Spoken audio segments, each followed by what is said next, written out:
energetic, wants to come into work, and is going to be positive every single day, which ultimately will implicate their ability to work with the team.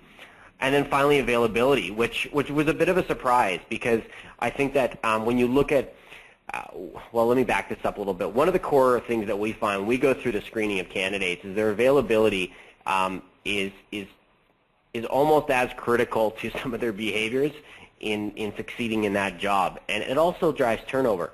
If someone's looking for a job and they only want to work Friday, Saturday, Sundays, and they come in and they start working Monday, Tuesday, Wednesdays, that's where turnover starts to happen. And I think that the problem here around availability is the limitations of some candidates, but also the unique needs of some retailers. You may need someone to work 1 day a week. You may need them 5 days a week.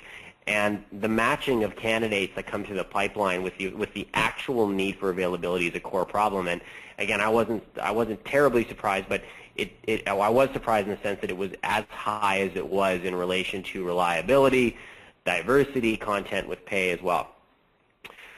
So as we keep on going here, the survey also talked about basically, now this isn't a full breakout, it's not a 100% pie chart, but what I will explain is store managers were asked to go and say where are your top 3 sources for candidates, and overwhelmingly there were a couple of key ones that came through. No surprise here, employee referrals.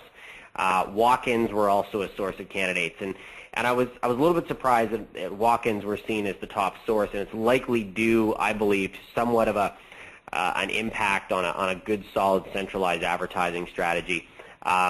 Job boards, company website, and then social networking. And the social networking piece is obviously growing at a very, very rapid rate, and uncovering candidates for retailers that typically aren't applying on Monster or aren't applying on Workopolis for that matter. So what you're telling me here is this: the store managers, given this survey, is they'd like to spend less time finding higher quality candidates via referrals, walk-ins, and job boards, your company website, and social networking. So that's a pretty grandiose summary of it, but this is where we get into the social media and recruitment technology. So if we look at the first core problem that I can guarantee that any retailer that's on the call right now is going to see, is that low-quality candidates is a core problem. Now, what we're going to do here is we're going to launch a quick poll, and I'd like everyone to just spend a couple seconds filling it out. So we'll just launch it here now.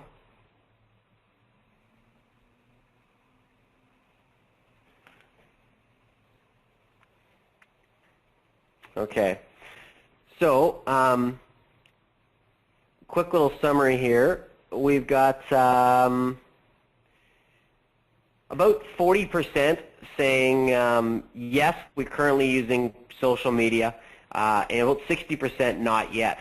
So just a little bit of feedback there. So we're just going to close that poll down. I thought it was interesting just to first get a handle on the call here on what we're doing, and just to get a perspective on who we've got on the call. So some of the solutions to the low-quality candidates that we've found is increasing the brand awareness and ultimately increasing the number of applicants to drive quality. We approach recruitment in we approach candidate sourcing in 2 different ways. There is a component of sales and marketing that exists within recruitment. X amount of leads will lead to X amount of opportunities to X amount of sales. And the same can be said from an advertising recruitment strategy in the world of retail. If you drive more candidates, the likelihood that you're going to drive an increased quantity of quality candidates is going to be very high. Now, the other piece to this is with social media, it's also entering opportunities for you to get extremely targeted on certain types of individuals at certain companies and certain geographies. So what I'm going to do here is first talk about Twitter. And at the end of this presentation, I'm going to give a bit of a summary on some ideas on how you can use and some simple tactics to use for social media. But I want to first talk about Twitter, and then I'll talk about Facebook. So for those of you using Twitter on the call, my guess is that you've got a Twitter careers page that you're posting your jobs out to, maybe putting a little bit of blog content perhaps. For those of you who aren't using Twitter, what we have found is it's becoming extremely effective for us when used at a frequent basis to drive an increase of traffic. So our retail job tweet, which I'm going to show here very shortly, actually drives approximately 10% of unique visitors to our site per month, which is a fairly substantial amount, especially when we start adding up that's a couple extra thousand basically of unique visitors. Now we use Twitter, and my recommendation here, again, to go solve this problem of quality candidates is again, incorporate a few new tools. So consider Twitter like a broadcasting tool, and it's very rich in SEO. So Twitter is another way for you to push your content out very quickly and effectively out to the open web. Now, what's going to transition, and if I had to predict some things for 2010, there are quite a few organizations now using Twitter as a listening tool. So that listening tool will become more and more effective as more and more users join Twitter. In some companies, in particular in 2010, it's something that we're keeping an eye on now. We'll actually go and if employees are disgruntled, if they're not happy, or people have had a bad interview experience, they're likely to go update their Facebook status on it or their status somewhere on the web. Now, an interesting side note here for everyone: Facebook is on the verge here fairly shortly of basically being able to make everyone's profiles public, which you can also, to which degrees your profile is public on Facebook to the open web is under your control under the privacy settings. But they also understand the power of status updates. And having those status updates searchable will become a great marketing tool for any organization, depending on what you're trying to market, including your employment brand. Google just announced about a month ago that it's got a deal with Twitter, so it'll actually be taking all of the Twitter status updates and pushing them through the Google search engines. So you can actually search for status updates based on unhappy with my job, or even for perhaps you want to go search something about your company. Now I'm just going to go pop in here really quick, and just to give everyone a good idea here, actually.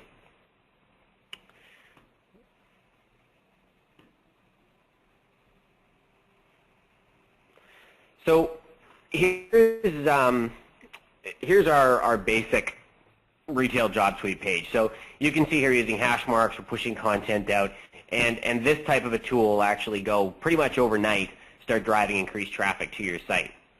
Now, one of the things from a listening tool perspective, and there's a variety of different ways you can do it, and I'm just going to wait. My computer's being a little bit slow because of the GoToMeeting, so just be patient with me here. Working on a Commodore 64. Okay, so when I go to, let's see here, where's my search?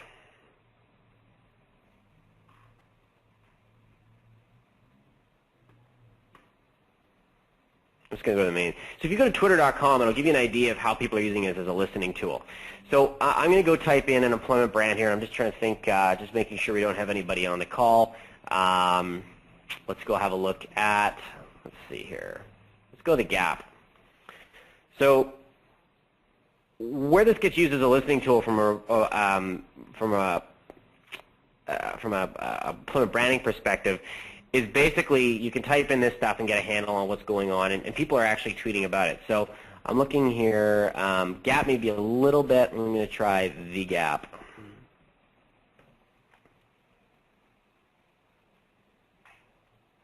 Okay.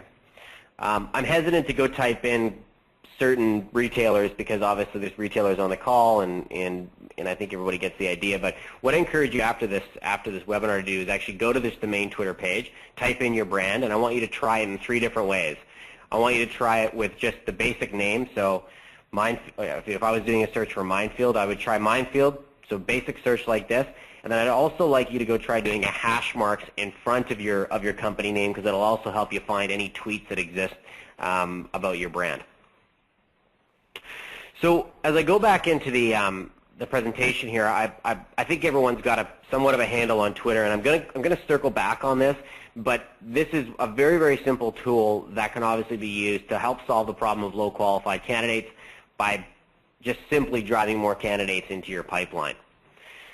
So there's a couple of tools that have popped up on the web. There's some of them you want to look at. Tweeted Job is a new service that for $5 a job will take your job and tweet it out to specific geographic regions.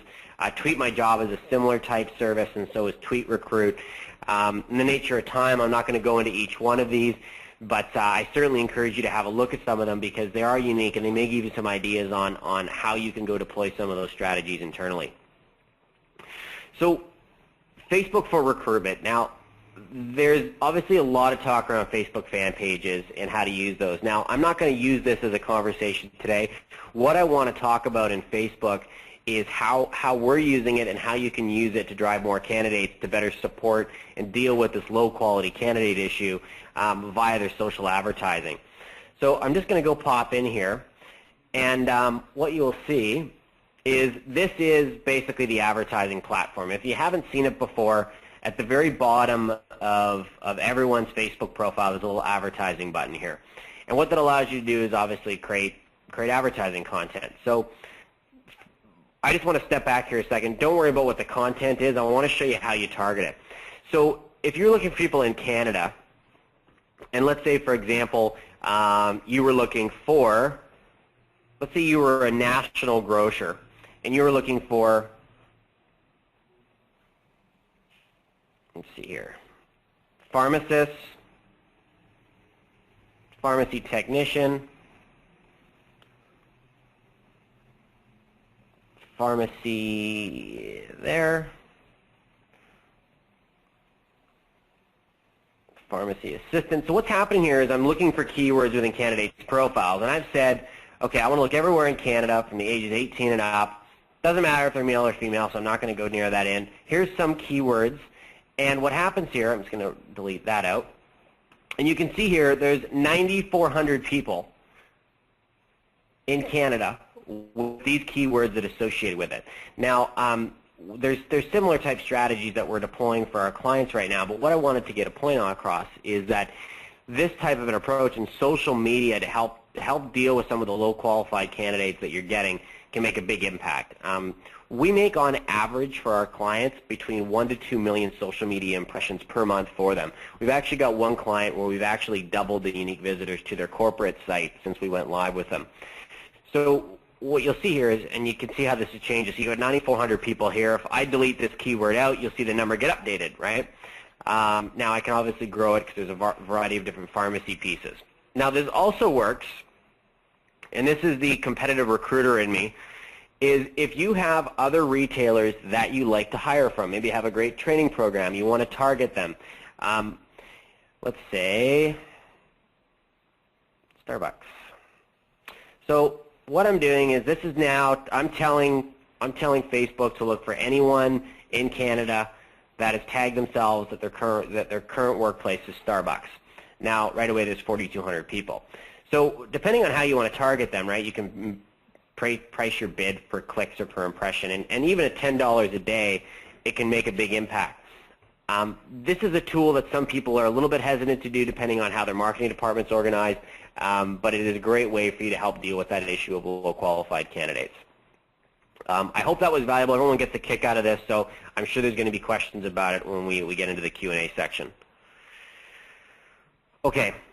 The other core problem that we consistently have is in the current economy we've got ample candidates coming in.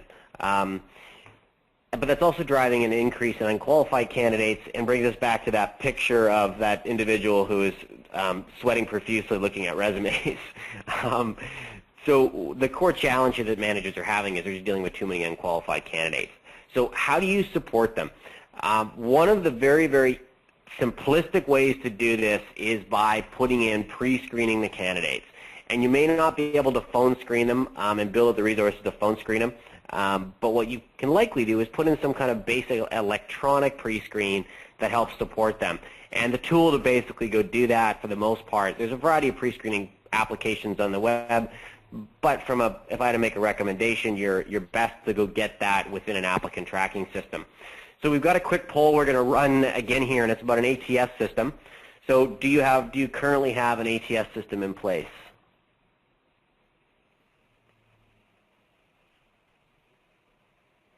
Let's give it another 5 seconds here.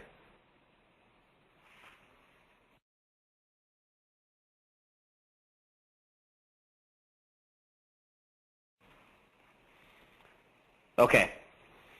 So what we've got is, of the people on the poll, we've got about, interesting, so almost to the exact same percentage, it's a 60-40 split. And what's interesting about that is actually my guess is the people who are using social media are also the ones with an applicant tracking system. So there's a consistency there, obviously, that